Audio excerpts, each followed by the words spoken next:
great day, attractive thinker and visionaries around the world. Welcome back to another episode of Beyond the Break. Give yourself a fighting chance. Dr. Toni Hatton here, your identity coach and get to the root specialist at the Attractive Thinker Guru.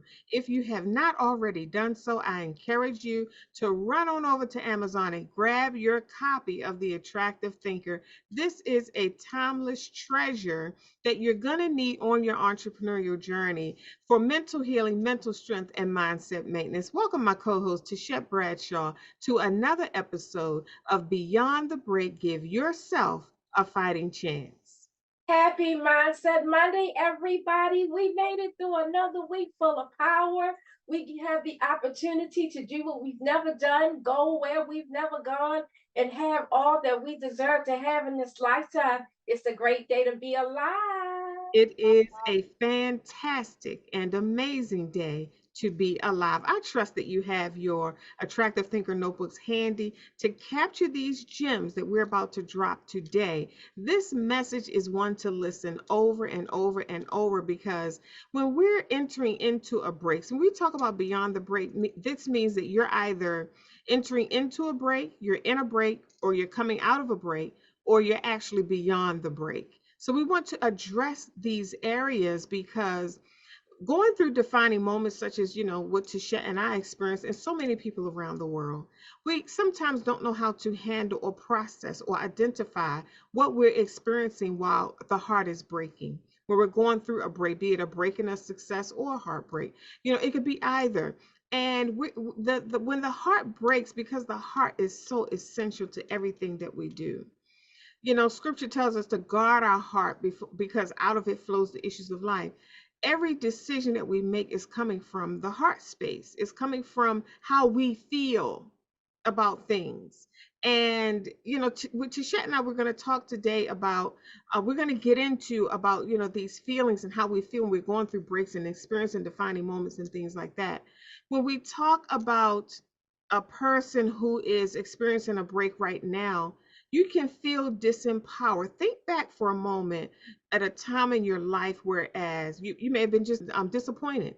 It doesn't have to be anything devastating. You may be frustrated about something or got an unexpected call or a deal you were pursuing in your business didn't fall through the way you wanted it to. It's not like you didn't get it at all, but it just didn't pan out the way you wanted it to. We feel a certain way about that. How do we recover when our energy drops so low to shed? How do we recover when we lose courage? Something so important on this entrepreneurial journey. How do we recover when we lose confidence in ourselves? It's not like we lose confidence in other external things. It's detrimental when we begin to lose confidence in ourselves because we are all that we have. And when we think about that, feeling disempowered, I felt disempowered. I know what that feels like. Sometimes to shed, we can experience things in lives. And I've heard a person say they experienced a great loss. And I heard them say, oh, because their phone was ringing off the hook and people were reaching out to them, just for encouragement and support. And they were like, I don't want to talk to anybody if they haven't gone through what I've been through. And I had to dissect that statement because we could miss out on a lot of support, encouragement, and clarity that we need when we weed out people who have not experienced exactly what we experienced that broke our heart. Because I realized, to shed, that we don't have to experience the same kind of situation and circumstances to feel the same kind of pain and disappointment. Mhm. If you've ever been disappointed, then you can relate to me and I can relate to you. It does. I could be disappointed in my home or disappointed on my job or disappointed in my business or disappointed at the car dealership or disappointed at the park with my kids. I don't have to experience the same kind of scenario that you experience in order to feel what you felt. Anytime you can feel what another person feels, you can relate to them.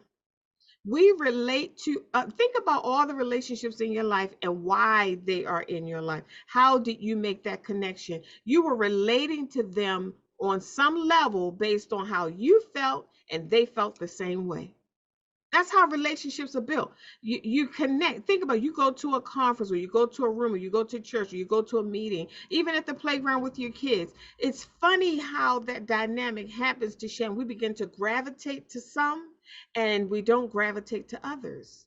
We begin to attract certain kinds of people, and we repel other kinds of people. It's like this automatic, energetic pull that happens, and it just starts shifting like a Rubik's cube. It starts shifting people in sections and grouping them off, like this group gravitates over here and that group will gravitate over there. How does that happen? A lot of times it happens unconsciously, to share, but we want to ask ourselves, how is this happening? What is the dynamic that's in place that causes that to happen? And it's happening on an energetic, emotional level. It's happening based on how we're feeling inside. It's happening based on what we feel about ourselves. So have you ever asked yourself a question? You look back, because we always say hindsight is 2020. Have you ever looked back over your life and wondered, how in the world did I connect with that kind of person? Or how in the world could I have allowed that kind of energy into my life? You have to ask when you ask yourself that, it's not that, because when you look at it clearly, because hindsight is 2020, now that you have clarity and you look back and you say, what was I thinking? That's another phrase that people use. What was I thinking? And it's not so much what were you thinking, it's what were you feeling. What was I feeling at the time that I opened myself up to attract this kind of energy or person or opportunity or decision into my life? What was I feeling? If we walk around, to shed from this message on, and begin to honor how we feel, begin to develop a relationship with how we feel, begin to pay attention and make it a priority how we feel, then we can elevate our feeling to a place, a healthy place, whereas we're not afraid to make decisions because we're making them from a healthy place. We're not making them from a low place, making a decision from a disempowered place. Remember, we talked about that. You mentioned the t-shirt that we have, halted. Never make a decision when you're too hungry, too angry, too lonely, too tired, emotionally spent, and distracted. When you make a decision, when you're in that state, your energy is too low for high level decisions and high level opportunity, to take a high level opportunity. Your energy is too low. So when we make how we feel a priority, we're all throughout the day, we are managing our energy. All throughout the day, we are managing our emotions, and we get to the point, it's practice, just like with riding a bike or driving a car or anything. Once we continue to monitor and make how we feel a priority, we get to the place whereas we're at a state, we create a state, a feeling state, that it's like it's on autopilot now. It goes out and attracts back to you these higher states of being, these higher opportunities, better resources, a higher quality of people.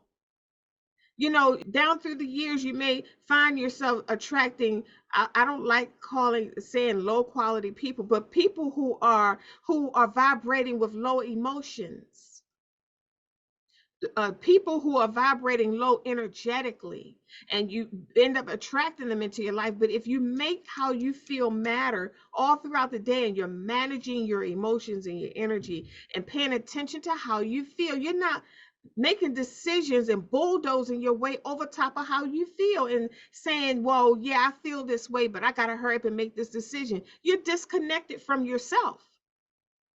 You're disconnected from yourself when you do that. And in order to find solutions when you feel disempowered, you first have to be connected. Tichet, talk to us today about finding solutions when we feel disempowered.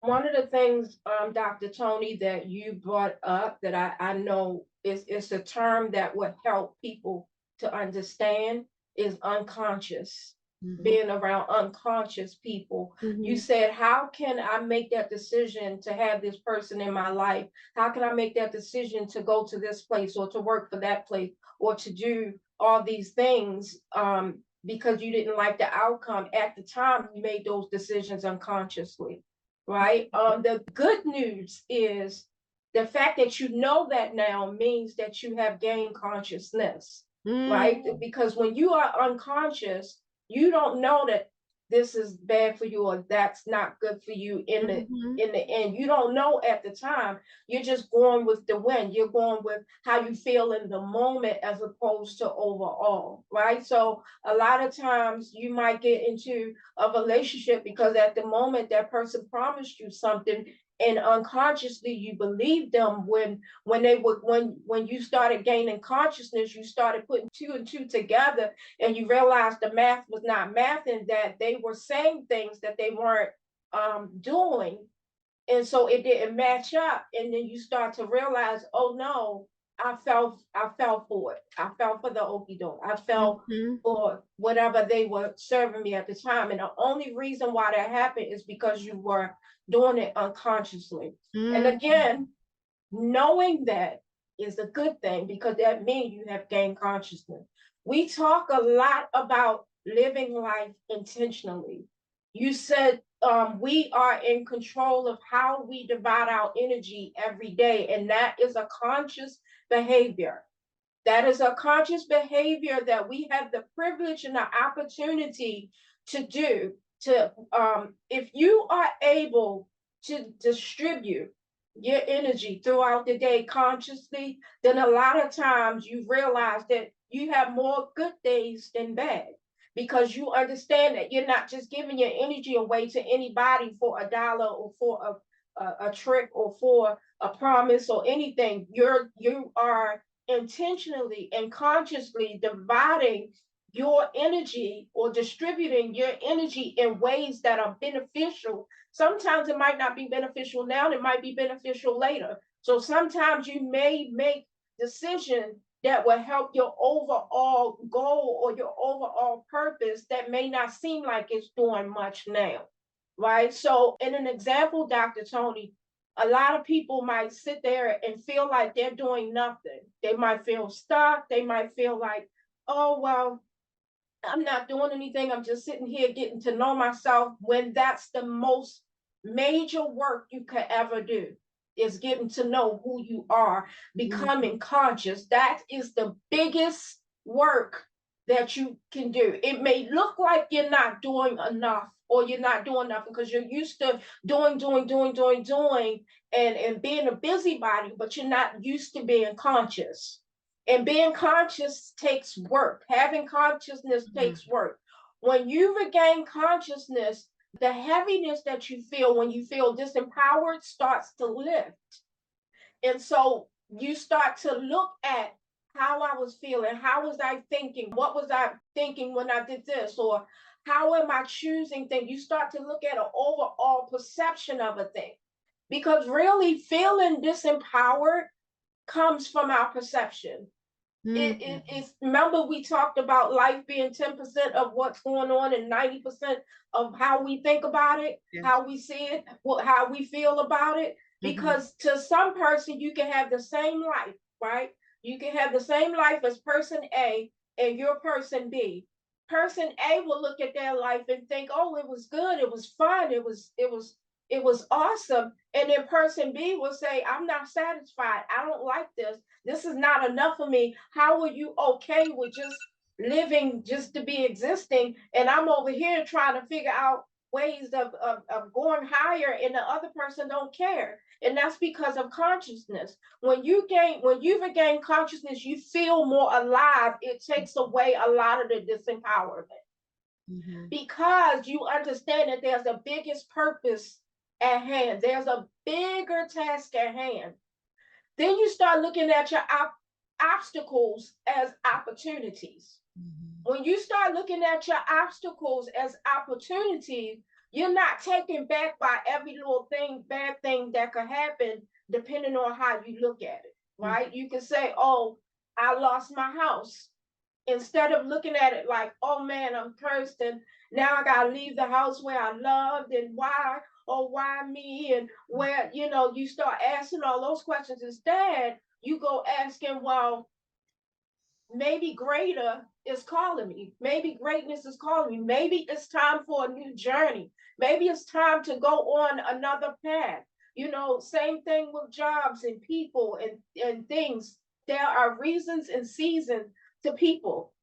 And sometimes people are not there to be in your life forever. Sometimes people are there for a reason and a season. Consciousness will tell you what's the reason and what's the season.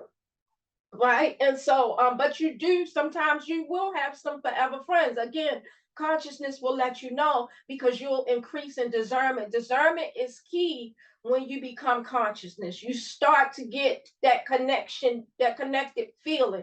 And when you start having those discerning feelings, you got to trust it, regardless of what you see. Right. This is why it's important to know and to look at how you feel about things. Another thing, Dr. Toni, is a lot of times we spend our lives saying yes to things we should have said no to. That can lead to disempowerment, right? So what we have to do is learn how to stand up for ourselves in order for us to gain back that power. You got to take back your power by learning to stand up for yourself. But who are you standing up for? When I say yourself, what comes to mind? Who are you outside of this situation? How you identify matters in this whole thing, because how you identify will determine whether or not you feel empowered or disempowered. And the reason why I say that, Dr. Toni, is because if I identify as a person under a curse, then anything that happens, I'm going to look at it as it's adding to the curse. So again, this is perception, right? If I look at myself as somebody that's more than a conqueror, or somebody that is blessed, then even if I get negative situations, I'm going to find the blessing in it, because my perception is I'm blessed. And believe it or not, a lot of your life is a product of what you believe. It's a manifestation of what you believe. Your belief has a lot to do with how your life is going, but also, Dr. Toni, sometimes it's above belief. Sometimes things happen because of a different purpose that is unknown. Sometimes we're not going to know why everything happened. And sometimes it will be our belief. So we're not talking about blaming yourself for everything that's going on in your life, for everything that happened in your life. I was in the wrong place at the wrong time, or I didn't sow this person, or I shouldn't have broke up with that person, or all that stuff, and you go into blaming. None of that does anything. Though that blame game disempowers you. Resentment disempowers you. Judgment disempowers you. You know what kind of energy you have to have up inside to judge yourself and anybody else. So you got to release the judgment when you don't know what the bigger task at hand is. You got to trust the higher self and trust the spirit, trust the game, right? And know where you are in this game called life. Because if you start judging a person because they're not as far as you think you are, or because they don't make decisions that you think you are, that's an energy that's welding up in you that can't help you. Those things can disempower you, because it can weaken you, because it's a negative energy, right? But if you keep your eye on your higher self and start making decisions and just come to terms with what has happened, come to terms with what was done, what decision was made. If you made a mistake, come to terms with it, accept it, so and figure out what the lesson and the blessing is, so you can move forward. It lessens the heaviness. When you are heavy in your spirit, not only are you restricting your spirit, but you're restricting blood flow, and then you end up messing with your immune system. You end up restricting your immune system, and this is how come people tend to get sick when they're in their most stressful place, because your immune system requires you to have some power. It requires you to have some sort of consciousness. right? Because it takes power to keep moving. It takes power to have hope. Now, how do we have hope when we feel like life has gotten completely out of control, right? So many things has happened. I feel like it's out of my hands. I feel like it's out of my hands, right? Notice that's how you feel. It's not necessarily the truth. You just might not have been exposed to the clarity that is needed in order for you to fix it. But there is an answer. If you look hard enough, you'll find it. Seeking you shall find, knock and the door shall be open. The scripture says, right? If you are looking hard enough and you find an answer, sometimes the answer will come in the form of clarity, not necessarily change.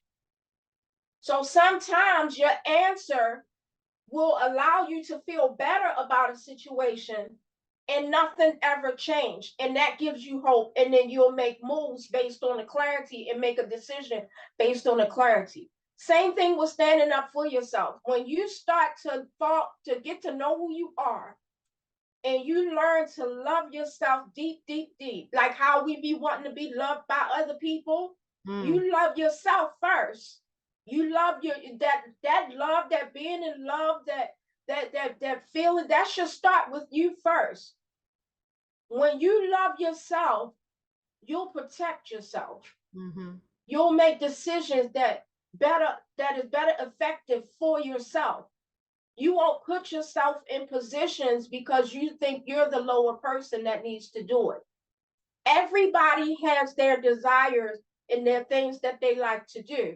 Just because you are the person right there that can do it at the time, don't mean that you're the person that should do it. Just because you can don't mean you should. Sometimes you got to move yourself out of the way so that the person who loves doing that can come in and handle the business, right? So just like Dr. Toni, there's plenty of people that will work in different places. The trash, people like to pull the trash, and the trash, drive the trash trucks, and that's their job. And but that's not necessarily for me. So why would I say yes to a job because it has a lot of money and I don't like to pull trash? I'm saying yes, I'll trade money for my peace. You can have my peace. You can have my energy. Just give me $1 so I can pay for this rent. So then you're living in your house miserable. You're paying the rent, but you're paying rent to have a roof over your misery. Right? And that's not the life that we have to live. We don't have to live miserable. How about we find what our passions are, what we're good at, what we're willing to do? Learn to distribute your energy in a certain way. Say yes to things that benefit and allow yourself to see that there's so many opportunities out here that can match your passion and can match how you feel and the things that you want to do. There are so many opportunities, and if there is none, you can create some that will allow you to pay to live in a place where you can be healthy, happy, alive, and free. So now you created an abundance that pays for you to have a roof over your peace. That's a different way of being. That's a different perception. And the way to do it is to make sure that you have your consciousness. You cannot move forward without gaining consciousness first. So you have to look yourself in the face to make sure, okay, am I making these decisions consciously? Am I halted? Like you said, Dr. Toni, hungry, angry, lonely, tired, emotionally spent and distracted? Am I halted or am I conscious? Am I able to make a sound decision? Because when you make a decision out of panic, you'll take the first thing that's right there, thinking that's the answer. And sometimes that's not the answer. And that's how we get in some of these relationships. We took what was there because we didn't believe that there was anything else. We didn't see anything else at the time. I don't know how many times I used to live in this home. It was my first home that I had bought.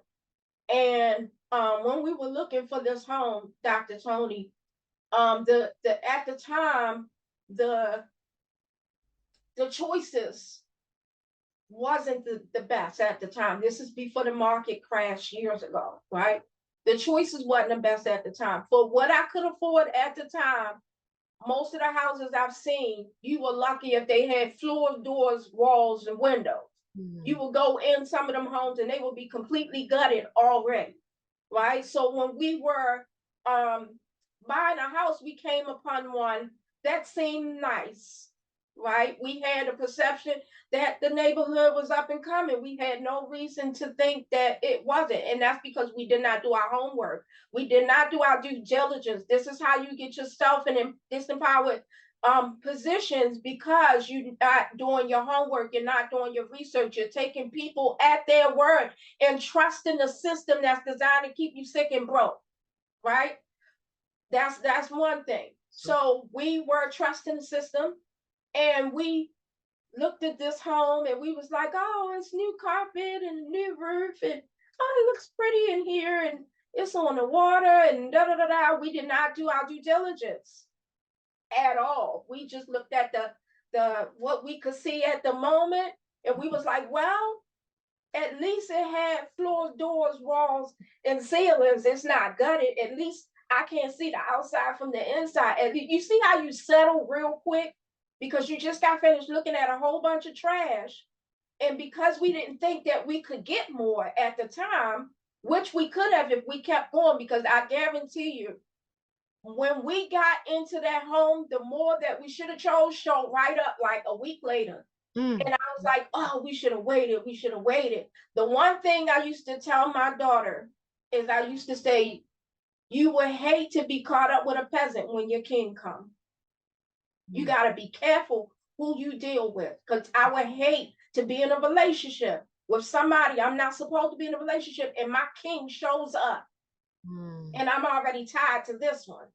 You know what I'm saying? So when we got to this house, the house that we really wanted was there, but we were already tied financially to this house. So we tried to rent it out and all this stuff, but the house was trash.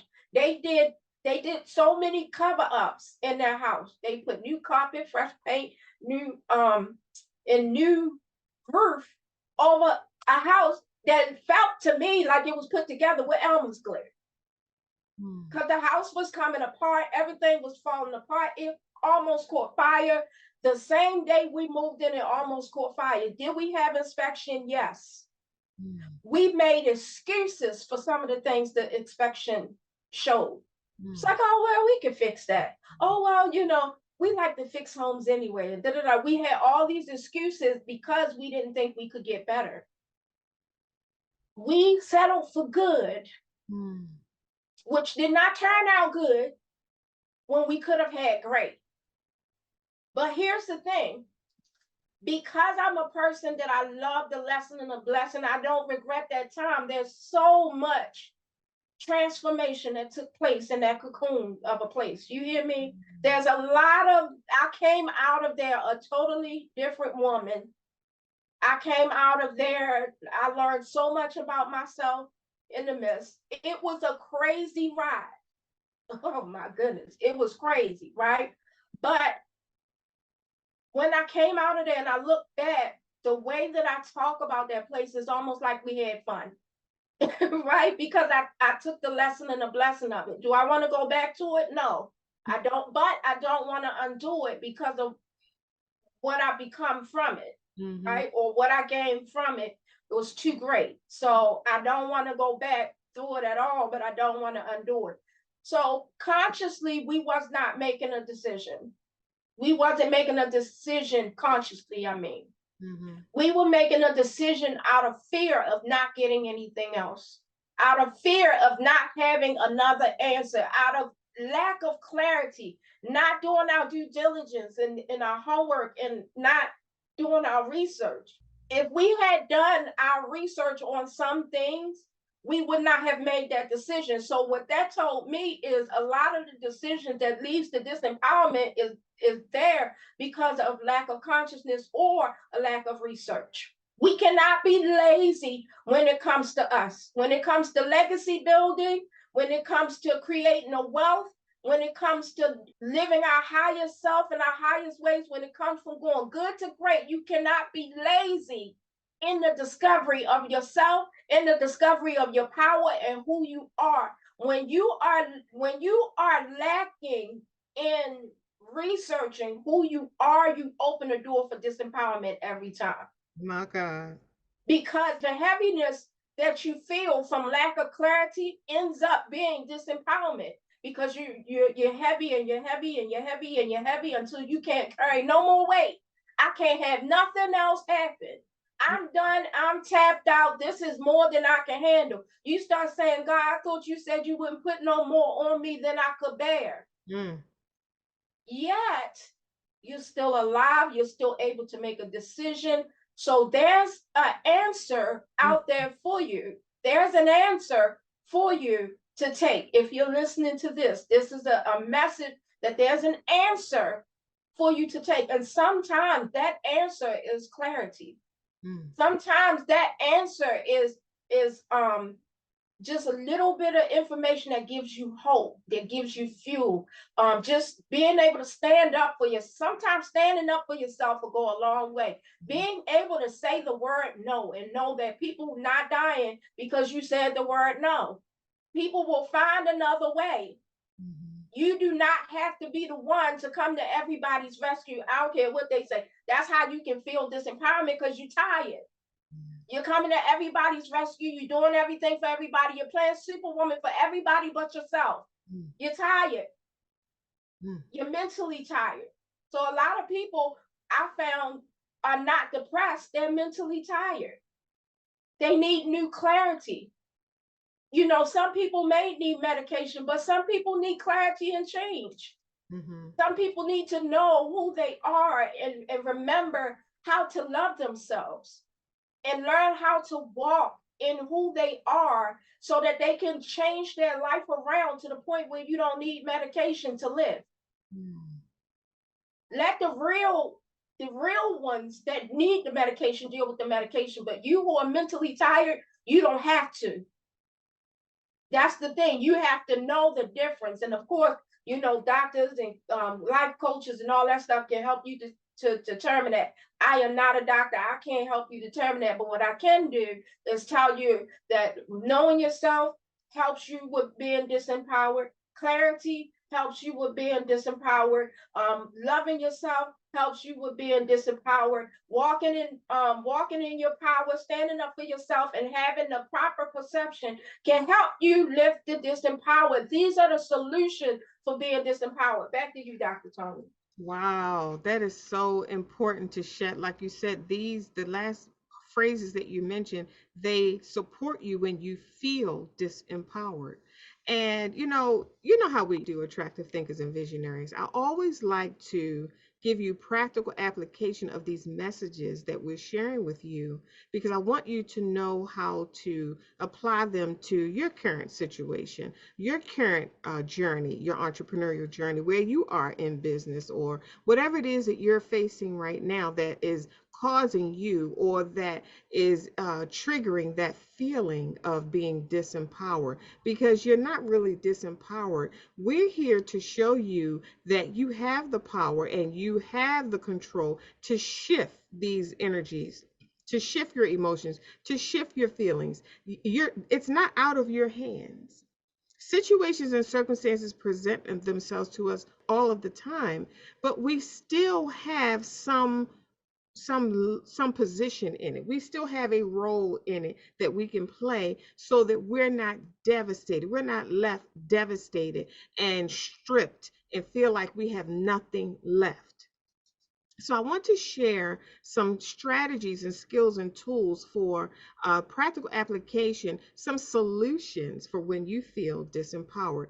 Tishet, you said that early on in the conversation, you mentioned that, I think this was a conversation that you and I had. You said something to the fact that just like we exist or embrace a world of lack, we can exist and embrace a world of abundance. We don't have to see. I say, and I wrote about it in the book, The Attractive Thinker. You got to get your copy on Amazon. My story is in there about how I was soul suffering and I bought it. I was sold suffering and I bought it. When you're sold something and you buy it, you embrace it, you make it your own, you live from that place. And if you're living from a place of suffering, how are you going to attract abundance when you're living from a place of suffering? If you're living from a place of suffering, that's your view, that's your worldview. You're looking through the lens. It's like having on eyeglasses and you're looking through the lens of suffering. If you're looking out into life through the lens of suffering, all you're going to see is opportunities to continue to suffer. Mm-hmm. Opportunities to bring you more suffering, people that you can attract to and connect with and become one with, that will multiply and increase and produce the fruit of suffering. Mm, mm, mm. If you're looking at life through the lens of suffering, and just like you may have bought suffering, you can buy abundance. You can buy Yes. into that world and put those lenses on. And then when you look out into life, all you see is opportunities for you to increase, to multiply, to subdue, to have dominion, and to produce fruit of abundance. Right here in the same world that we all are living in. Because I always say we're living in this world, but we don't have to, this world doesn't have to be our world. Yes. I'm creating my world in the midst of this great big world. That means I can move throughout this world, and the things that are going on in this world, they don't have to affect me. Yes, it's going on in the world, but why agree that it has to be going on in your world? That's why it's important, even when you're on social media or you're watching the news, just because it's happening in the world doesn't mean it has to happen in your world. We have to be careful how we receive and embrace things and bring them into our lives, because it's possible. How many people do you know have moved throughout this world and left this world and didn't experience a lot of the things that you see going on around the world today? Just because it's going on in the world doesn't mean it has to go on in your world. What am I saying here? What I'm saying here is you have to put a guard on your eyes and your ears. You don't need to see and hear everything, because it's a spirit that disempowers you. It's an emotional energy. It's a feeling of disempowerment that can come over you by what you're hearing. I want you to think about that. So you said, Tichet, we have to decide which world we're going to live in, the world of lack or the world of abundance. We get to choose. But when I talk about these spirits, I was going about my day this week, this past week, and I was exercising, and I heard a voice say, we are word activated. We are spirits and we are word activated. And I thought about it. I said, word activated. I said, that's true, because we did an episode to shed we did a video. It's on our Beyond the Break 2020 YouTube channel. This is your word for today. That's the name of it. This is your word for today. And in that message, we talked about how one word can change things and make all the difference in your life in the course of a day. When I heard that voice say we are word activated, I thought about the times when I felt disempowered and nothing changed. The situation didn't change. I still had to go through what I had to go through. It was something that I heard that changed me.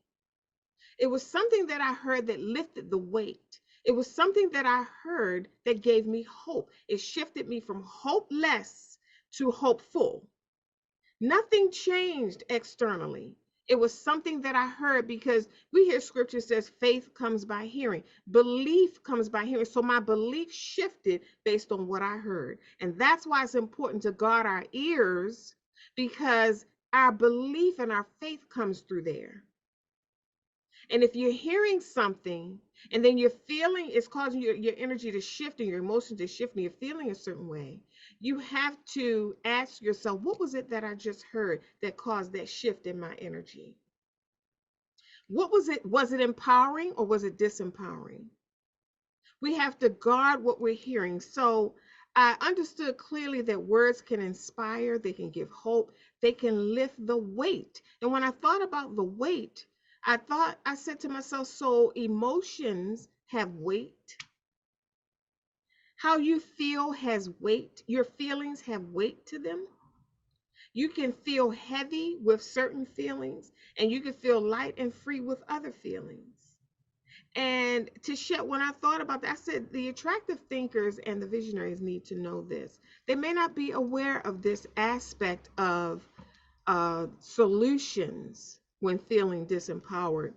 Solutions can come when you check in with your feelings. If you're feeling heavy, if you're feeling disempowered, you're feeling sad or frustrated or hopeless, or you feel like it's out of your control or it's out of your hands, and you don't know what to do about it, or you don't feel like you can do anything about it. That's not a good feeling, to feel like there's nothing that you can do to change this.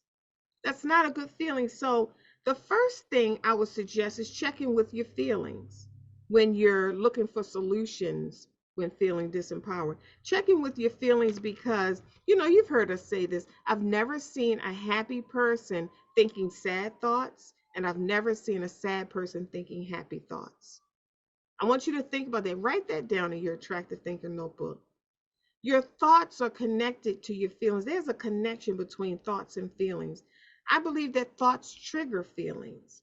You can think a thought and feel something based on what you're thinking. See, we're here to empower you when you feel disempowered. Now we're giving you your power back. We're showing you where your power is. It's in your thoughts. If there's a connection between thoughts and feelings, you mean I can think a thought and feel a certain way. If I feel disempowered, I need to be thinking empowering thoughts so that I can feel empowered. A lot of times when I feel disempowered, it's because I've I've um, I've lost my grip, and I've settled for thinking disempowering thoughts.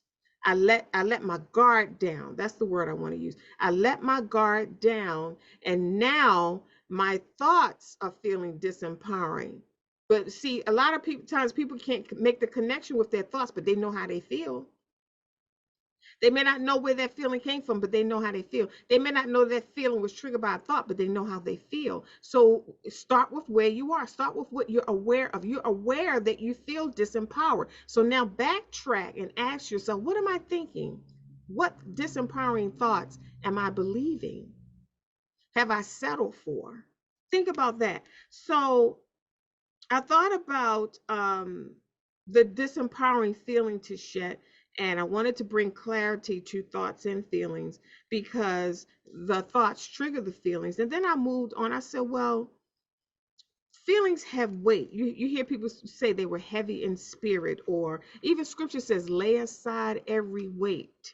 You know, feelings have weight, and they weigh us down. You ever heard somebody say, I'm feeling down today? What does that mean? We have to ask ourselves, what does that mean? That means my emotions and my energy are not at a high point like they used to be. You can look at a person and tell they are not themselves. You can look at a person and tell that something's on their mind. You can feel their presence. You can feel that something's off, without them even saying anything, because feelings are a real thing. They have weight. They make us feel a certain way. And anything, listen, attractive thinker, write this down in your attractive thinker notebook. Anything that can make you feel a certain way, that can shift your feelings, that can shift your emotions, can actually shift you. It can control you. It can change you, because how we feel is what we use to make decisions. Our feelings is what are the driving force behind our decisions. Have you ever been in the market and you're feeling, happy, and the music is playing in the market, and you have the money to buy all the food that you desire, even the things that you want that you ain't supposed to be eating, and all of a sudden that energy changes or shifts for one reason or another. You may have gotten a phone call, you may have received a text message or whatever, and the energy shifts. You have to ask yourself, what caused that shift in energy? And it could come from anywhere. That's why we have to be on guard, to shed, because it can come from anywhere. And have you ever been in a place where, as you enter, okay, let's say you're at the market, like I started out talking about, and your energy is right where it needs to be, and you're picking out foods that are in alignment with your energy being high, because you know food is energetic as well. It has an energy to it, and it affects your energy. It shifts your mood. You can eat something that can rob you of your energy, and all of a sudden you're tired and you're sleepy and you don't want to go to the meeting, and you making, see, this is the thing, Tisha. When we are not mindful and guarding our energy, and our energy drops, it could be due to something we ate. Now you can't make a healthy decision. You just want to make any old decision just to get it over so you can lay down and go to sleep, or so you can get home, or so you can move on and not have to deal with this. That's why it's important to make your feelings, how you feel, matter. Make how you feel a priority, because it's dictating every aspect of your life. So write that down, paying attention and making how you feel a priority, assessing your thoughts and aligning them back with your belief. When you find yourself feeling disempowered, assess your thoughts. What am I thinking? Why would I think that? Where did that thought come from? Is that thought in alignment with what I really believe? Is that thought in alignment with the track that I was on prior to this experience, or prior to me feeling disempowered? And then see, you have control over your thoughts. Nobody can go inside your head and make you think anything. Nobody can go inside your head and take your belief and take your thoughts and switch them around and make them what they want them to be. We have access to that. We can believe what we want. We can think what we want. And that's the control that we have. When you feel disempowered, remember, you can think what you want and trigger whatever feeling you want. I've done it. I'm sure you've done it, Tichet. I've done it in down times. I remember being so consumed and overwhelmed with decisions that I had to make, or circumstances that presented themselves to me that I did not anticipate on this entrepreneurial journey while in business or whatever. And I felt the feeling, the weight of overwhelm. I felt the feeling of being disempowered. I felt like it was out of my hands and out of control. It's not a good feeling. And then I remembered who I was. All of a sudden, just out of the blue, I remembered who I was. And just that one act of remembering, the weight lifted. Inside shifted. Just that one act. I said, wait a minute, hold on, hold on, hold on. I know who I am. I know the track record that I have in this life. I know how things always work out for me in a way that leads me to continues to make me prosperous on the path that I desire to be on. The journey that I was taking, I already know how this pans out. I already know nothing outside of me can cause my identity to shift, my worth and my value. When you remember who you are, a shift takes place on the inside, and that disempowering feeling, it just dissipates. It fades away. And you step back into your empowered self. All of this can happen with nothing outside of you changing. I want you to always remember that. So you're not disempowered or a victim.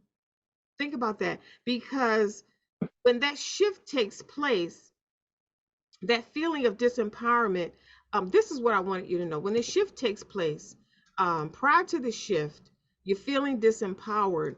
And I just wanted to stress the importance of making how you feel a priority and shifting your thoughts so you don't waller in being disempowered, because that feeling of disempowerment comes with friends. In the Attractive Thinker book, I talk about vision has friends. And I want you to read that chapter tonight.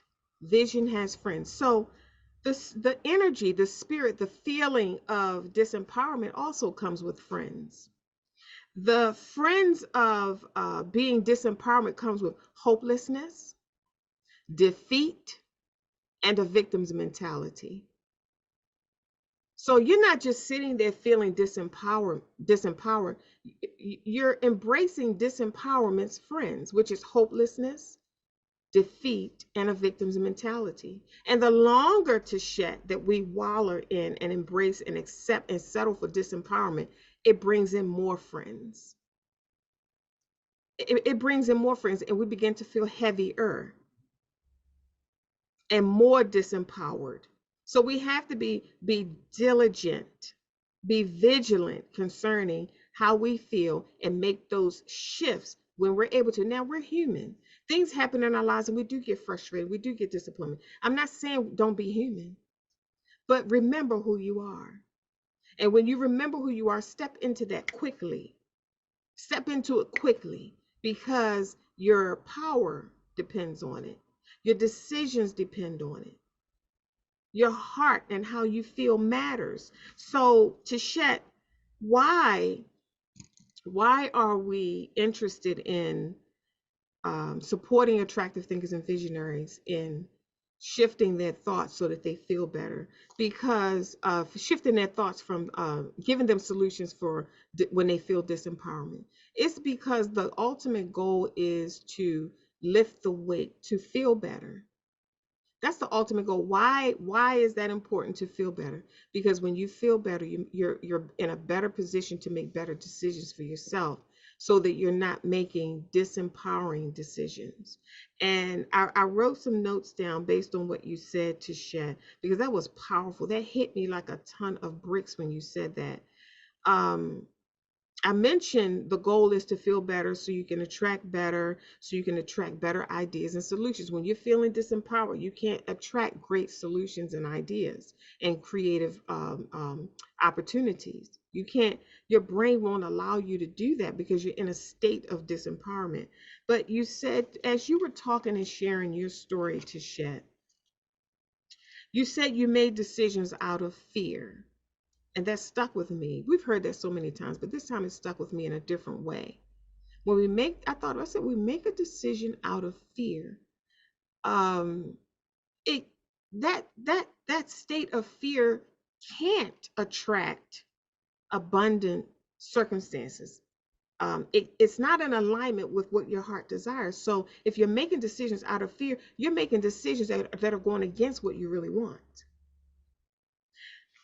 When you said that, again, other ideas came to mind. I said, making decisions out of fear. A fear-based decision can only attract a certain level of desire. So I wrote down, I said, so there is a level of living attached to every emotion, every feeling. There's a level of living attached to it. Because meaning, if I'm making decisions, if I'm a type of person that's making decisions out of fear, the home that I purchased looks like I made it out of fear. The car that I drive looks like I purchased that car out of fear. The people that I bring into my life, they're not in alignment with my heart or my desires, my vision, or my goals. It looks like I made that decision out of fear, insecurity, or whatever. The decisions that I make don't look like aligned decisions. When I'm making decisions out of fear, I'm not even buying stuff in the market that I like to eat because I'm making decisions out of fear, out of scarcity, out of lack. That's why it's important to manage and monitor how you feel and make sure that your thoughts are in alignment with empowering feelings versus disempowering feelings. You said you cannot be lazy in discovering who you are. You can't take the lazy approach to this because you open the door to disempowerment every single time. There is there is a lifestyle attached to every emotion. There's a sadness lifestyle that we can create unconsciously. Walking around feeling sad and making decisions can create an entire lifestyle of sadness. Walking around feeling defeated or feeling like a victim or feeling unworthy or worthless can cause us to unconsciously create a life that reflects that. That's why it's important to monitor, assess, pay attention to, and manage how we feel. Tishet, give us some lasting comments and tell our audience how they can get in touch with you, the visual encourager. Absolutely. One of the things I wanted to remind everybody that helps me in a time of disempowerment is the serenity prayer. God grant me the serenity to accept the things I cannot change, Mhm. the courage to change the things I can, Mhm. and the wisdom to know the difference, Mhm. right? The reason why I said that is because a lot of times our disempowerment comes in when we're taking on too much of something that's not ours. Mhm. It's not ours, and we can't do anything about it. And so we don't know to accept the things we cannot change. We don't have the courage to change the things that we can if we don't have acceptance, right? But this prayer again, and I'm going to say it one more time, God grant me the serenity to accept the things I cannot change, Mhm. the courage to change the things I can, meaning you doing what you can do, Mhm. and the wisdom to know the difference. So when you're out here, you're looking at this world in total chaos, Mhm. and you have a question to ask yourself, is there anything I can do to change it? If there's not anything that you can specifically do to change it, then you have no choice but to accept it, right? And with accepting it, you have to allow yourself to know, okay, this is not something I can carry in this moment. All of these people having all this stuff going on, I can't carry that in this moment if I'm already disempowered. If I'm empowered, then I can offer a prayer, a word, an answer, a hand. I can offer something. But if I'm already disempowered, if I'm already feeling, because we're not disempowered, we feel disempowered, right? If I already feel disempowered and heavy, anything that I offer now is going to take away from me already feeling like I have nothing. So it makes it harder to do anything. So this is why when you go out there and give, you want to make sure you're a cheerful giver, even if it's giving up your time and your energy. Because if you give out of heaviness, you're giving from your necessity, not out of your overflow. When you get to know yourself and you love yourself and you do your mental breakfast, lunch, and dinner, and you're doing your affirmations and your legacy building and you're building your consciousness, raising your consciousness, you are in control of your how you distribute your energy throughout the day. You're living out your passion and desire. You have more to give. Mhm. You have a cup that stays full. So every time you give out of your cup, it's not taken away from you, Mhm. because this was a it's not a part of your necessity. It's the extra stuff that you had going on that you can give. This is why when we build a wealth of wisdom, we can't be afraid to give away that wisdom, because we have to constantly stay in overflow. You don't want to keep gatekeeping everything that you know, which is why we do these shows, because we're not going to run out of things that we have to say. We're going to always be replenished, and there's always more where that came from. So we don't have to worry about, if I say this, the next week I'm not going to have to. I'm not going to have anything to think. Now, let me tell you something. When we first started the show, I had that thought. Well, I was like, well, okay, so we did this show. I said everything I know at the time, right? But then the next week, experiences and stuff happened, and then I start learning more, and then more and more, and then now when I look at these shows, I literally watch myself grow in wisdom. Yes. And then it got to the point where I just started trusting Yes. the spirit that I can come to this camera not thinking anything, Yes. and out of my mouth will come power, because that's kind of how I live my life now. No Yes. matter what time you call me or what's going on, out of my mouth is going to come power, because Yes. I made sure that my dominant way of being was empowered. Yes. Where it used to be, I used to feel disempowered a lot. I was living in that depressive state a lot. And that's because I was taking on other people's stuff. I Mhm. was taking on my own stuff with the wrong perception. I didn't know I couldn't remember who I was. And so I kept identifying with the problems. I kept Mhm. identifying as somebody who was broke, busted, and disgusted. I kept identifying with an unlovable being. I was identifying with the wrong types of things, Mhm. when none of that stuff should have identified me in the first place. None of my identity should have been identified with what was going on in this world. So, like you said, Dr. Toni, you got to build a world within the world, right? The question is, who owns the deed to your happiness? Mhm. Who did you give your power over to? Who gets the right to tell you you can be happy this day, but not this day? You can have high vibrations this day, but not this day. You can have high energy on this day, but not this day. Who has the deed to your happiness? Mhm. It should be you. Mhm. You should have the deed to your happiness. You have to go through the process, just like how you got to go through the process of owning a home. You got to go through a process of owning your happiness. Mhm. You got to carry the deed to your happiness and make a decision. And this is where standing up for yourself comes in also. You got to make a decision that you're not going to let anybody else have control over your emotions, your energy, your desires, and what you do, your time. You're not going to let anybody else have control over your currencies, your value, your power. You have to take control of that every single day, and you have to practice it. It comes with practice. I didn't get that overnight. It comes with practice. I had to practice saying no. I had to practice loving myself. I had to practice remembering who I was. I had to practice not identifying myself with my problems.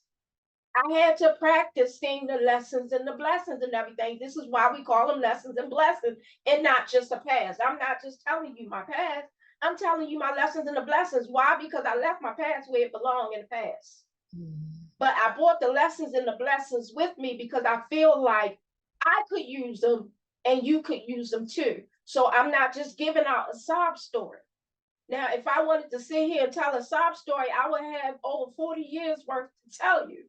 But Mhm. that's not who I am. Who I am is empowerment. So I'm going to take the over 40 years of experience, pull the power from it and give it to you so that perhaps it might help you lift the weight. But let's be clear.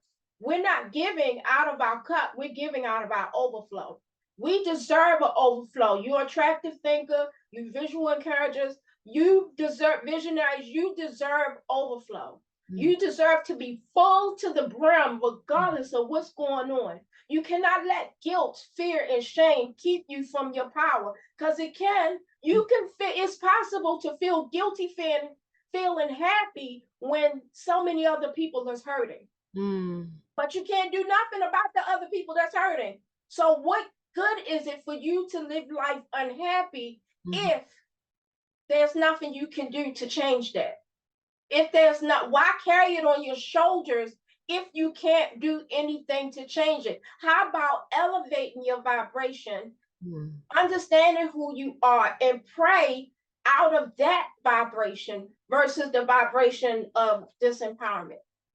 Maybe when you pray out of the energy or out of the energy of high vibration and empowerment, maybe that prayer will be able to manifest something versus you praying with disempowerment feelings and it just hit the ceiling.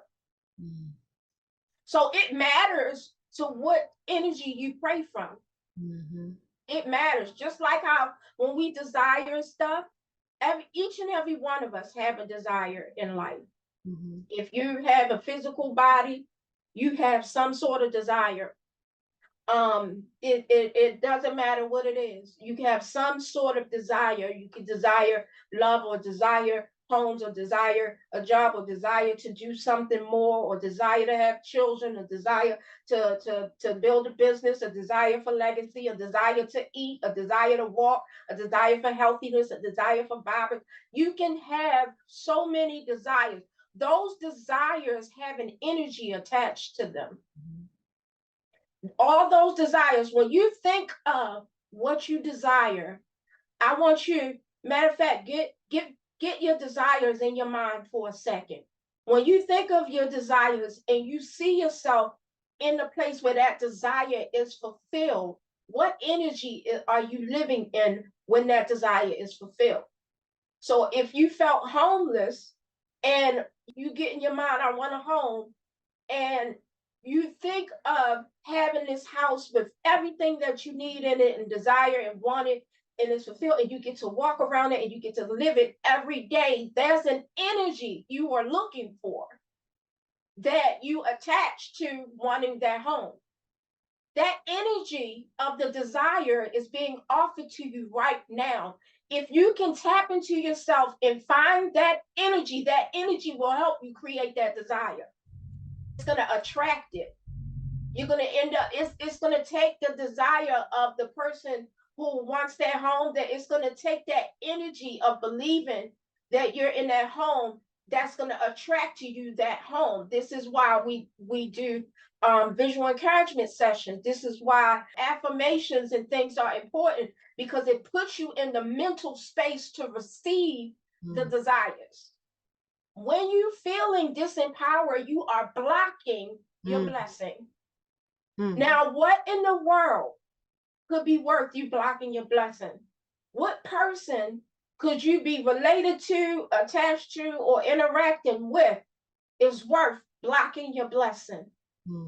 If a person can cause you to block your blessing, they have the deed to your happiness. Take your power back. Nobody should have the deed to your happiness. Nobody should be able to dictate to you whether or not you feel great or not, whether or not you get to know yourself or not. So we want to be certain that it starts with the decision, all of it.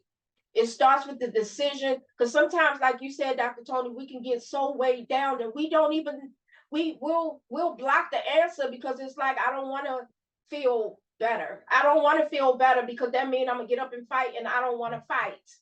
I'm tired of fighting. I'm tired of being strong. You can't get to a place where you're tired of being a strong one.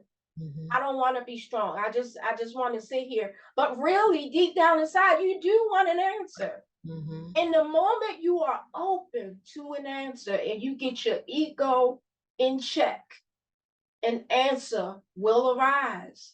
And next thing you know, you're feeling a little bit of strength that you can go forward. And next thing you know, you are fighting. But guess what? Your fighting does not have to be misery. Fighting for yourself and your right to have a life worth living is not a fight of misery. It doesn't have to be. Once you get past the egotistical part of it, you can have a life worth living, and then you're walking, and then you're running, and then next thing you know, the life you were dreaming of is your normal way of being. That energy is your dominant way of being. Every now and again, you'll have an obstacle. Notice I said obstacle. You'll have obstacles, because obstacles are meant to go through. Obstacles does not mean stop. It does not mean life is over. It's an obstacle. You can jump over it, go around it, go through it, go under it, but do something, right? Don't just let it stop you. Obstacles are meant to overcome. So you allow yourself to overcome those obstacles, but your dominant way of being is strength and empowerment and happiness and joy and peace, where your heart sings. If your heart is not singing, let's change that. Let's start doing things that make your heart sing and see how much your life change. See what you start attracting in. Because I refuse to believe that if I'm a person who want a relationship, there's nobody out here. Billions and billions of people, there's not one person out here that could love me the way I love me. There's not billions and billions of homes. There's not one home out here that I can afford, that I can have, that I can enjoy. There's not one out here with my name on it. There's not one business out here with my name on it. There's not one hobby out here with my name on it. See, you got to know your name. You got to know what you identify with, so you can notice what you were calling for from the start. You got to know what you identify. What is your name? And I'm not talking about the name Tichet, the name Toni. I'm not talking about that. What is your name? Who are you? How do you identify outside of this physical being outside of these problems? What are you identifying with, right? So this is why my people are called visionaries, because I'm the visual encourager, right? I identify as a visual encourager. You know why? Because I use visualizations as a form of empowerment, as a way to empower people to be able to look at their visual, to look at their vision, pull the energy from it, and allow it to pull them to a process of manifestation, right? This is why I'm a visual encourager. But the reason why I'm a visual encourager, because before anything, I'm an encourager. I can encourage anybody in any given time. It don't matter how I feel. I can encourage anybody. If you call me and you need encouragement, I'm going to pipe up, because encouragement is who I am. That's what I can do with my eyes closed. I could be sitting there on the phone crying. If you call me crying, I'm gonna stop crying and encourage you. Encouraging you encourages me. Yeah. So I identify as an encourager, but that's not my only identity. I have tons of them, believe me, right? I have been uncovering myself like an onion, pulling back the layers and uncovering myself like an onion, and it is delicious, right? And that's what we have to do. Take back your power. Anyway, I'm going to read this prayer one more time. God, grant me the serenity to accept the things I cannot change, the courage to change the things I can, and the wisdom to know the difference. I'm going to post that on my website. You can find me at www.visualencouragement.com. We provide mental support for movers and shakers, for trailblazers, pathfinders, groundbreakers, all you visionaries who desire to move mountains but need help lifting the heaviness so that you can create a new vision for yourself. Go to my contact us page, put in your information. Let me know how I can uplift you, enlighten you, and encourage you so that you can live a life worth living, a life of fulfillment, a life of joy, peace, and fire. Again, that's www.visualencouragement.com. See you soon. Awesome. Attractive thinkers and visionaries, I trust that you will listen to this message over and over and over again and capture more gems than you've caught today, because this message was rich. It was a blessing to share it. And we are so excited when we get feedback from you, when we hear your comment, we read your comments. We want to encourage you to click that like button if this message resonated with you.